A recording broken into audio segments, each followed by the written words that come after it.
Un juge rit d'un homme noir en pleurs au tribunal, mais n'a aucune idée de qui est sur le point d'entrer. Les néons de la salle d'audience clignotaient, bourdonnant doucement comme un avertissement, comme si le bâtiment lui-même percevait le poids de l'injustice qui allait éclater.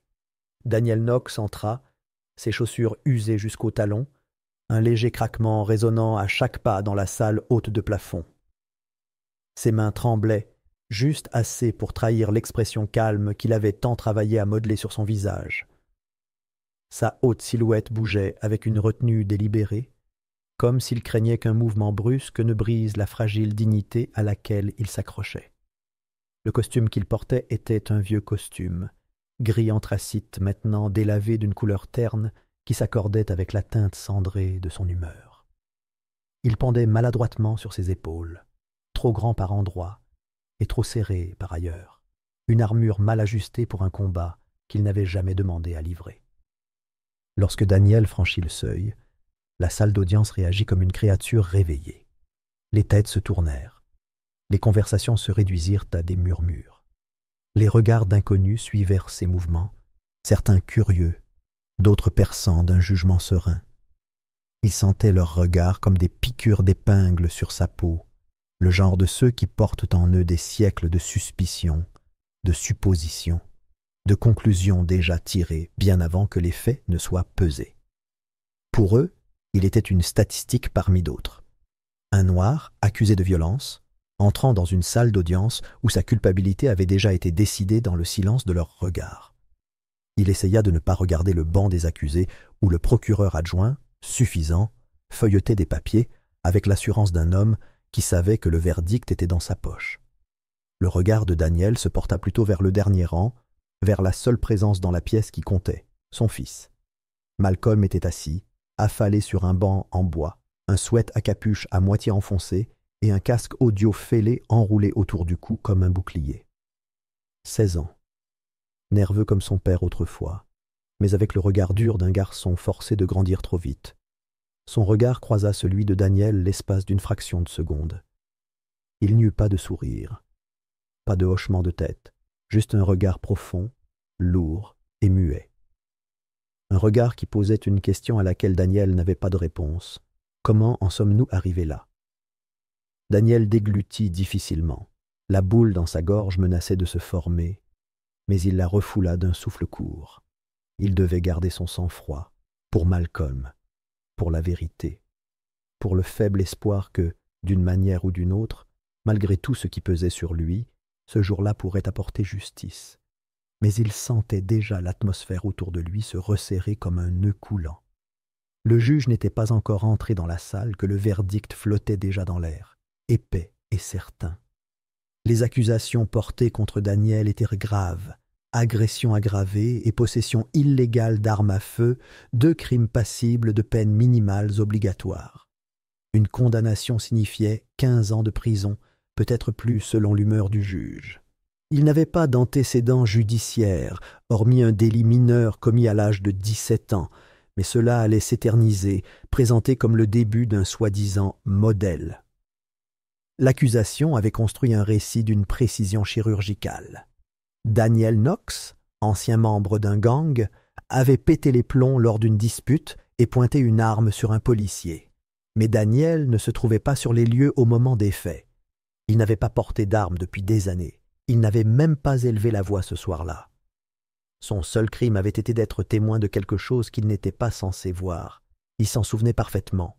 Le bruit des sirènes qui fendaient l'obscurité, le claquement d'une porte, les cris, le coup de feu rapide et étouffé qui l'avait figé sur place alors qu'il tournait au coin de la rue près de son immeuble. Un jeune garçon était tombé, les bras s'agitant comme une marionnette dont les fils auraient été coupés. Un policier, Jansen Beck, se tenait au-dessus de lui, un pistolet encore fumant à la main. Daniel n'avait même pas réfléchi avant de courir vers le garçon. Mais Beck se retourna, le regard hagard, et à cet instant, Daniel comprit. Il vit la panique, le calcul, puis vinrent les mensonges, l'appel radio, l'arme posée. Au moment où le partenaire de Beck, arrivé quelques secondes plus tard, hocha lentement la tête, comme s'il comprenait tout ce qu'il était censé faire. Daniel ignorait qu'être témoin de la vérité ce soir-là ferait de lui le méchant d'une histoire. Les jours qui suivirent se transformèrent en une spirale surréaliste. L'arrestation eut lieu 2 jours plus tard. Des policiers firent irruption dans son appartement avec un mandat d'arrêt, plaquant Malcolm au sol, menottant Daniel encore en tenue de travail, l'accusant de résistance alors qu'il n'avait pas bougé. Les questions posées lors de l'interrogatoire ne portèrent jamais sur ce qu'il avait vu. Elles portèrent sur l'arme, sur la raison pour laquelle ces empreintes digitales pouvaient y figurer, sur sa soi-disant rancune envers le service. Il n'arrêtait pas de clamer son innocence. Il hochait la tête comme s'il avait avoué. Son avocat commis d'office, un jeune homme surmené du nom de Bradley Hale, lui adressa à peine la parole en cellule. Il avait des cernes sous les yeux, un téléphone qui vibrait sans cesse et un ton de défaite silencieuse. Daniel essaya de lui parler des incohérences du rapport, du garçon décédé, des images de la caméra corporelle qui aurait dû exister, mais Hale se contenta de cligner lentement des yeux, puis lui dit de ne pas trop s'attendre à ce que ce genre d'affaires se déroule. Et Daniel avait eu de la chance, ajouta-t-il, que le procureur n'ait pas porté plainte pour tentative de meurtre. Il se souvenait d'être assis seul dans sa cellule ce soir-là, les yeux rivés au plafond, se demandant avec quelle rapidité la vie d'un homme pouvait basculer, comme la frontière était ténue entre liberté et fiction. Il repensa à Malcolm, assis seul dans l'appartement, plongé dans le silence et l'odeur du parfum de sa mère qui flottait encore sur le canapé. Elle était morte 3 ans plus tôt d'un cancer. Daniel lui avait promis d'élever leur fils comme il se doit, qu'il éviterait les ennuis, resterait discret et ne laisserait jamais Malcolm tomber dans le système. Et maintenant, c'était lui qui était jugé, luttant pour prouver qu'il n'était pas celui qu'on prétendait. 2 semaines avant le procès, une bouée de sauvetage apparut en la personne de Lyle Brewster, un ancien journaliste d'investigation qui avait un jour fait tomber un conseiller municipal avec pour seules armes une cassette et une machine à écrire. Lyle était plus âgé maintenant, la voix enrouée par les cigarettes et les regrets. Il contacta Daniel après avoir entendu des murmures au sein de la police. Il raconta à Daniel qu'il avait déjà vu ce genre de coup monter, qu'il ne s'agissait pas de culpabilité ou d'innocence. Il s'agissait de limiter les dégâts. Lyle expliqua les choses en termes clairs. Le policier qui avait tiré sur le garçon avait un passé. 5 plaintes pour usage excessif de la force, toutes étouffées. Son père, le sénateur Roland Beck, avait des amis puissants. Des amis qui savaient comment faire disparaître les choses. Les images originales de cette nuit-là, disparues, les déclarations des témoins, incohérentes et soudainement rétractées. Et maintenant, Daniel était le bouc émissaire, un homme sans fortune, sans grade, sans armure politique. « Ils vont te faire frire pour ça, Daniel », avait prévenu Lyle d'une voix rauque au téléphone. « Parce que si tu parles, une chaîne de col blanc et de revers dorés s'écroule avec toi. » Daniel était resté silencieux après cet appel, les yeux fixés sur une photo de son fils. Il n'y avait pas de victoire comme la plupart des gens gagnent des procès, par la foi dans le système, par la bonté de la vérité. Non. S'il voulait survivre, il devrait s'appuyer sur quelque chose de plus fort. Le courage, l'endurance, et peut-être, juste peut-être, le mince espoir que quelqu'un, quelque part, croit encore suffisamment en la justice pour se manifester. Et donc, le jour du procès, il est entré dans la salle d'audience, sachant que ce n'était pas seulement sa vie qui était en jeu. C'était la vérité elle-même. C'était l'idée que quelqu'un comme lui puisse encore se lever et dire « Je n'ai rien fait » et être cru. Mais dans cette salle d'audience, la vérité avait un prix. Et Daniel savait, lorsque le marteau a retenti et que le juge a finalement pris place, que cela pourrait lui coûter tout. 2 semaines plus tôt, dans une salle de conférence stérile, nichée au cœur de la propriété privée du procureur général du Texas, l'air était chargé d'une menace inexprimée. Les murs, d'un gris discret, étaient tapissés de livres que personne ne lisait et de portraits d'anciens législateurs qui souriaient comme des hommes n'ayant jamais eu à rendre de compte. Au bout d'une table en acajou poli étaient assis 3 hommes, les artisans d'une trahison orchestrée en silence. Le sénateur Graham Sorrento s'adossa à son fauteuil avec l'aisance de quelqu'un qui n'avait jamais entendu le mot « non ». Son costume, bleu marine à fines rayures cramoisies, moulait son corps comme une seconde peau, taillée par l'argent ancien et les scandales sans tache. À côté de lui, le juge en chef Alton Mays ajustait ses lunettes, les verres légèrement embués par le souffle humide de la corruption qui flottait dans la pièce. En face d'eux était assis le commissaire de police Derek Cole, le plus jeune du trio, la mâchoire serrée, les doigts tapotant rythmiquement sur la table comme s'il attendait la permission d'agir. Ils s'étaient réunis en secret, liés non par une allégeance à la loi ou à la Constitution, mais par les fragiles liens de la survie politique. L'incident impliquant l'agent Jansen Beck, une recrue devenue étoile montante au sein du service de police, risquait de tout bouleverser. Beck avait enfoncé la mauvaise porte lors d'une perquisition sans frapper à la porte dans le 5e quartier et, dans le chaos, avait tiré un seul coup de feu qui avait atteint un jeune noir de 17 ans, désarmé, endormi sur le canapé de son salon.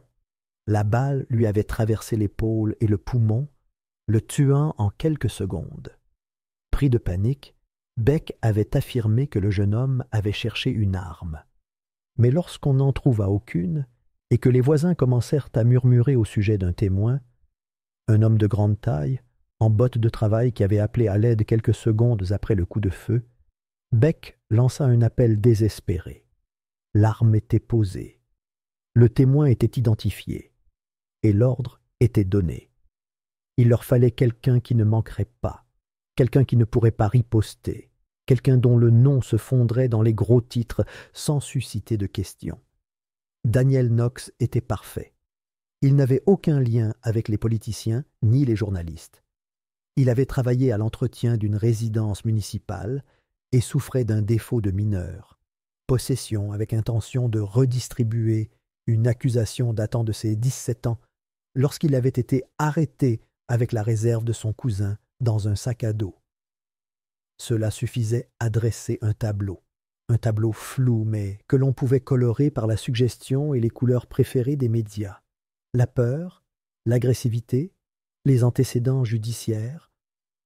Le sénateur Sorrento s'était penché en avant ce jour-là, la voix basse et chirurgicale. Ils allaient présenter cela comme des représailles. Daniel, dirait-il, avait attaqué le policier pour se venger d'une précédente arrestation. Ils allaient placer l'arme, modifier les orodatages et modifier le récit. L'erreur de Beck serait effacée, présentée comme un acte d'héroïsme sous pression.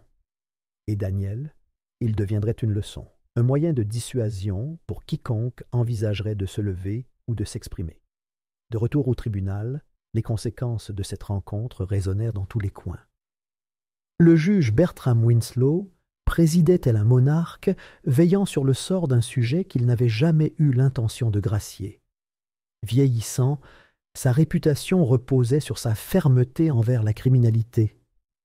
Et il portait son dédain comme un insigne.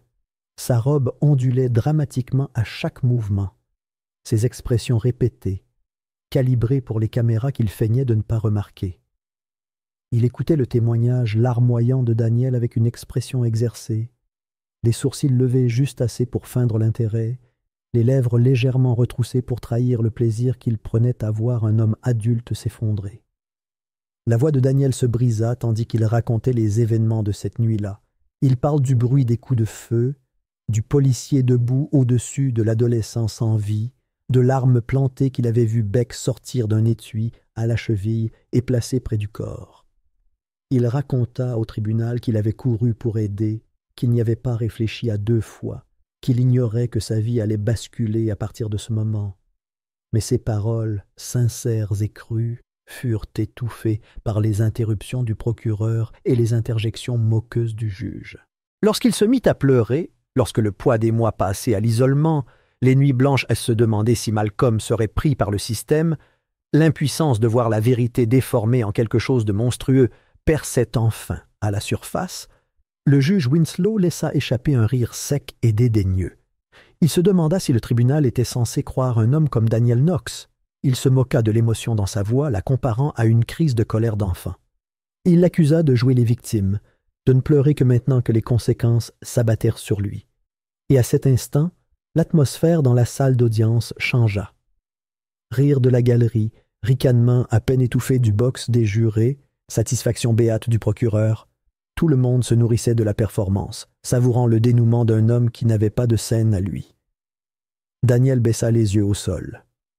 Son souffle s'accéléra.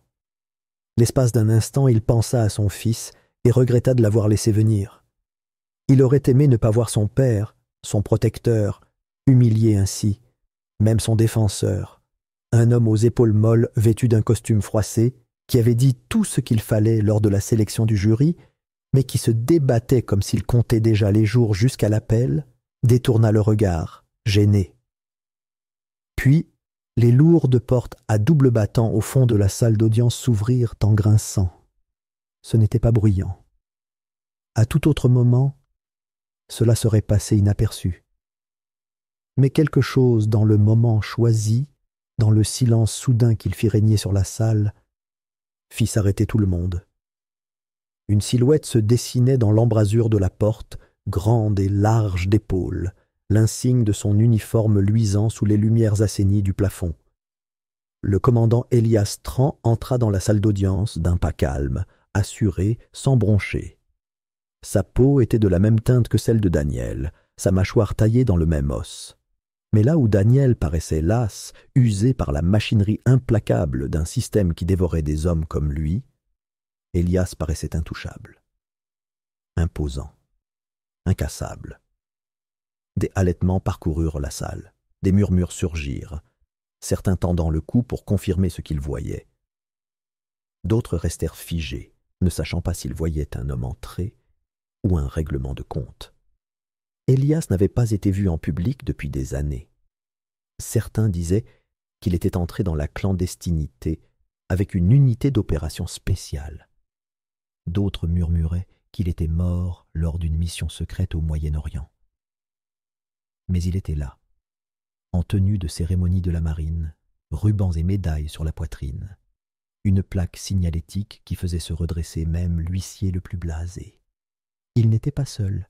À ses côtés se trouvaient 2 individus en costume noir, leurs lettres de créance en main. Des insignes du ministère de la Justice brillaient à leur revers. Affaires intérieures. Leurs expressions étaient froides, leurs yeux scrutant la salle non pas comme des spectateurs, mais comme des loups pénétrant dans une tanière de renards. Ils n'étaient pas là pour observer. Ils étaient là pour intervenir. Le juge Winslow se raidit visiblement, son sourire narquois s'estompant lorsque son regard croisa celui d'Elias. La mâchoire du procureur se crispa, puis se contracta nerveusement. Le jury se retourna, la confusion se répandant comme un grésillement.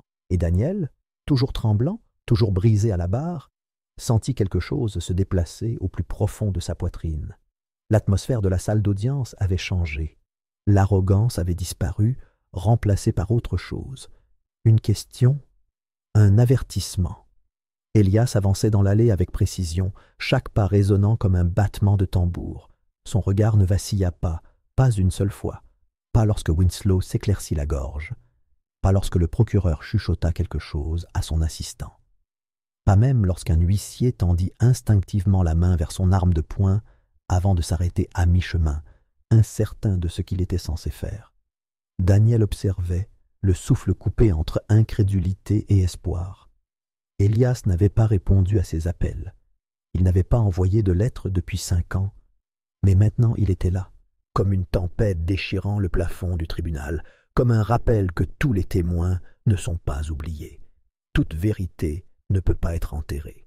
Lorsqu'Elias arriva devant, il se tourna vers le juge et, pour la première fois du procès, il n'y eut aucun rire. Aucun sourire narquois, juste le silence. L'heure des comptes était arrivée. Et Daniel Knox n'était plus seul. Le juge Winslow se figea, une goutte de sueur perlant sur sa tempe, tandis que ses yeux se rétrécissaient vers le fond de la salle. Son marteau flottait dans les airs, oublié dans sa main.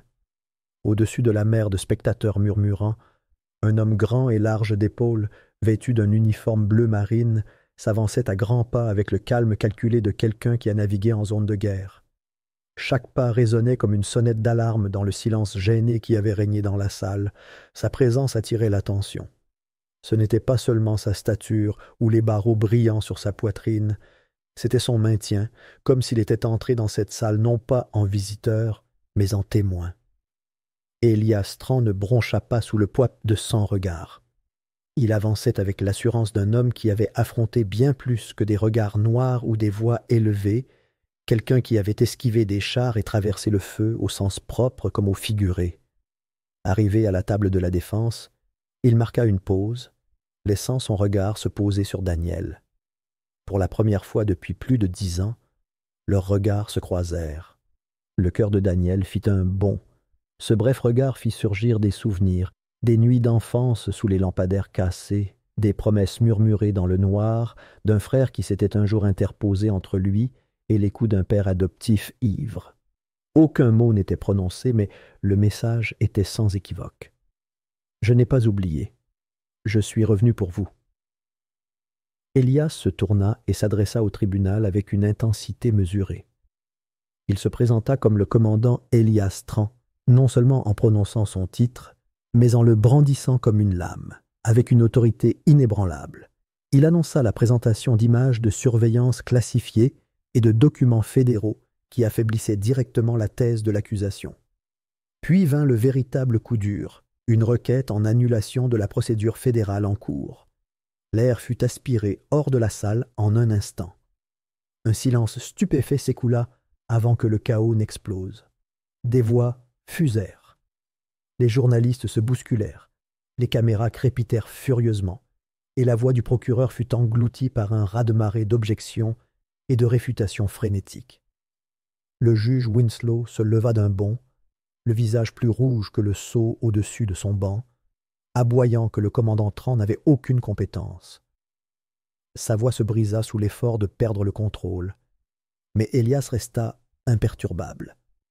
De l'intérieur de son manteau, il sortit un document, le dépliant avec une lenteur délibérée, un mandat fédéral portant le sceau doré du ministère de la Justice, cosigné par le procureur général en personne. Il le brandit, sa voix tranchant le tumulte comme un rasoir. En réalité, il avait bien compétence. Depuis ce matin, la salle d'audience fut plongée dans le chaos. Les marshals intervinrent pour calmer le chaos. Les assistants du juge lui chuchotèrent furieusement à l'oreille. Le procureur avait exigé un huis clos. Mais il était trop tard. L'équilibre avait basculé. Les anciennes règles ne s'appliquèrent plus. 2 semaines plus tôt, Elias avait reçu un message codé d'un nom qu'il n'avait plus entendu depuis des années. Lyle Brewster, le journaliste autrefois tombé en disgrâce qui avait prévenu Daniel la veille de son arrestation. Le courriel contenait des coordonnées GPS, des mots de passe cryptés et un fichier simplement intitulé « Sujet ». Le paquet contenait des images granuleuses d'une réunion entre le commissaire Cole et un dirigeant du secteur pétrolier ayant un historique de transactions immobilières douteuses, suivi d'une vidéo de Sorrento et Mays discutant de boucs émissaires fiables. On y trouvait des virements électroniques, des relevés téléphoniques et des rapports antidatés liés à presque toutes les affaires que les 3 hommes avaient traitées au cours des 6 dernières années. Elias n'avait pas contacté la presse. Il s'était adressé au ministère de la Justice. Il était arrivé d'Allemagne par avion sur ordre direct du secrétaire à la Défense. S'ensuivit un tourbillon. Entretien, briefing, vérification judiciaire. Ce que le ministère de la Justice a découvert était bien plus vaste qu'une simple condamnation. Il s'agissait d'un véritable labyrinthe de corruption, du tribunal à la mairie, ancré dans les pots de vin, l'intimidation et les dissimulations systématiques. L'arrestation de Daniel avait été orchestrée pour protéger des intérêts supérieurs. Son affaire n'était qu'un début, Le juge Winslow, encore sous le choc et visiblement en sueur, suspendit l'audience pour un examen d'urgence. L'huissier annonça la décision d'une voix tendue et la salle se vida lentement, bien que pas un seul œil ne quittait Elias. Les équipes de presse le harcelèrent à l'extérieur du palais de justice, mais il ne fit aucun commentaire. Il n'était pas là pour faire de la politique. Il était là pour démanteler la corruption. Ce soir-là, alors que le crépuscule descendait sur la ville, des SUV noirs s'arrêtèrent devant le palais de justice. Une équipe d'agents fédéraux pénétra dans le cabinet du juge Winslow, sous scellé. Ils repartirent avec des disques durs, des boîtes de dossiers et l'ordinateur portable personnel du juge. La perquisition, menée discrètement, fut néanmoins un coup de tonnerre dans les milieux juridiques. Ce qu'ils découvrirent confirma tous les soupçons.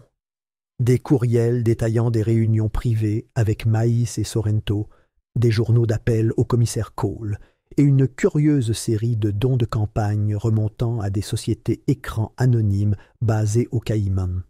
Le juge avait été acheté, plus d'une fois. Un à un, les dominos commencèrent à tomber.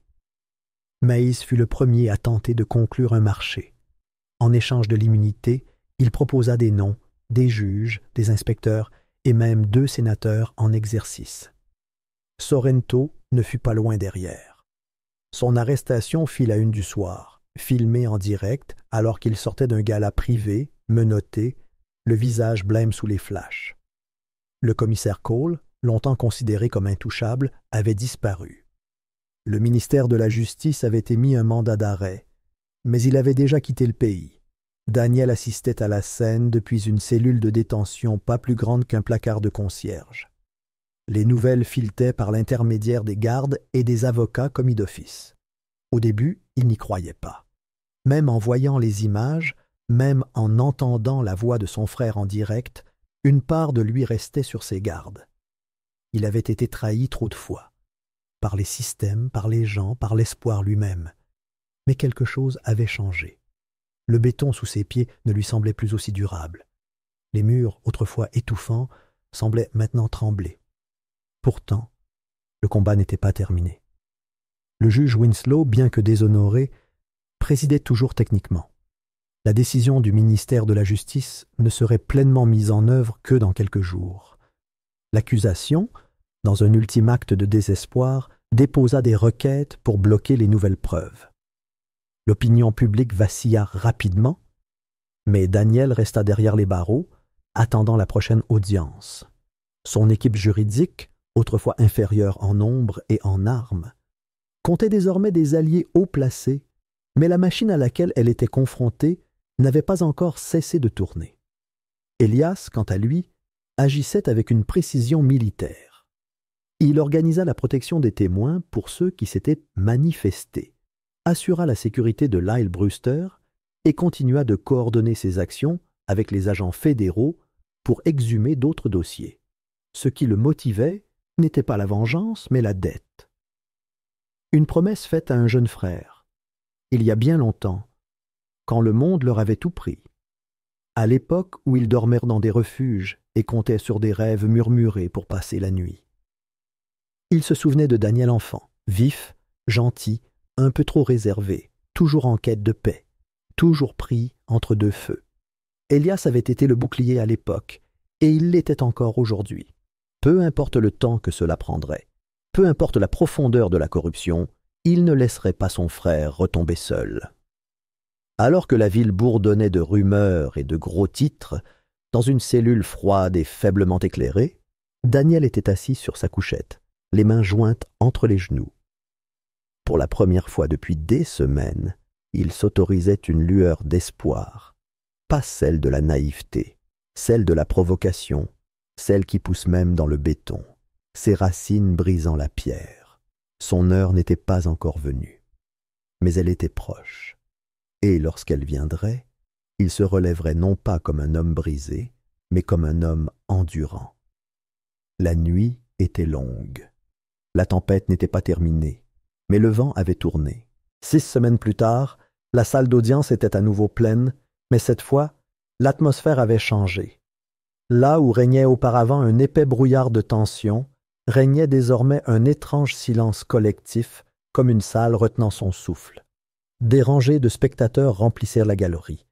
Certains journalistes griffonnant des notes, d'autres serrant leurs téléphones portables, leurs appareils photo discrètement braqués.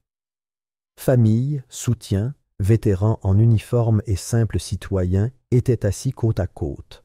La plupart gardèrent le silence, non par peur ou par doute. C'était du recueillement, de l'impatience. Quelque chose de rare allait se produire dans cette salle. La vérité allait être dévoilée dans toute sa splendeur. Et personne, ni badge, ni titre, ni protection politique de toute une vie, ne la dépassait. Daniel Knox se tenait à côté de son frère à la table de la défense, le dos droit, les mains calmes le long du corps.